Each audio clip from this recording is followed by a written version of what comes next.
हाल ही में हुए राज्यसभा चुनावों में हरियाणा से बीजेपी समर्थित दोनों प्रत्याशी चयनित हुए हैं, जिसमें बीजेपी के कृष्णलाल पवार और बीजेपी और जेजेपी समर्थित निर्दलीय प्रत्याशी कार्तिकेय शर्मा शामिल हैं। बीते रोज सीएम मनोहर लाल और सांसद कार्तिकेय शर्मा ने दिल्ली का दौरा कर केंद्रीय मंत्री अमित शाह से मुलाकात की है। इसके अलावा बीजेपी अध्यक्ष जेपी नड्डा से भी दोनों नेताओं ने मुलाकात की है। इस दौरान सांसद कार्तिकेय शर्मा ने राज्यसभा चुनाव में जीत के बाद नड्डा और अमित शाह का शुक्रिया अदा किया और चुनाव में समर्थन के लिए धन्यवाद किया। कार्तिकेय शर्मा ने कहा कि वो खुद को सौभाग्यशाली समझते हैं कि अब वो राज्यसभा में अपने राज्य का प्रतिनिधित्व करेंगे और जनता की आवाज रख सकेंगे। वहीं केंद्र की नई अग्निपथ नीति के लिए भी उन्होंने केंद्र की तारीफ की और कहा कि केंद्र सरकार के इस फैसले से देश के युवाओं को नए आयाम मिलेंगे। हरियाणा से बड़ी संख्या में युवा फौज में जाते हैं और उनके लिए ये और भी ज्यादा बेहतर फैसला है।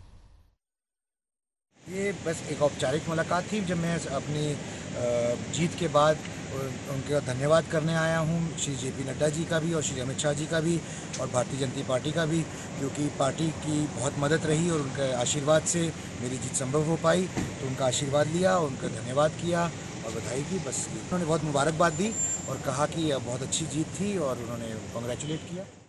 हरियाणा भाजपा के अध्यक्ष ओम प्रकाश धनखड़ ने कुलदीप बिश्नोई को लेकर प्रतिक्रिया दी है। धनखड़ ने कहा कि कुलदीप बिश्नोई जब चाहें भाजपा में शामिल हो सकते हैं, उनका स्वागत है।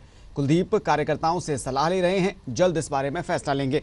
उन्होंने कहा कि राज्यसभा चुनाव में कुलदीप बिश्नोई ने प्रदेश और देश हित में अंतरात्मा से वोट देकर ऐतिहासिक काम किया है, जो उनके भविष्य के लिए कारगर साबित होगा। भाजपा प्रदेश अध्यक्ष धनखड़ चरखी दादरी में पार्टी कार्यकर्ताओं की मीटिंग लेने पहुंचे थे।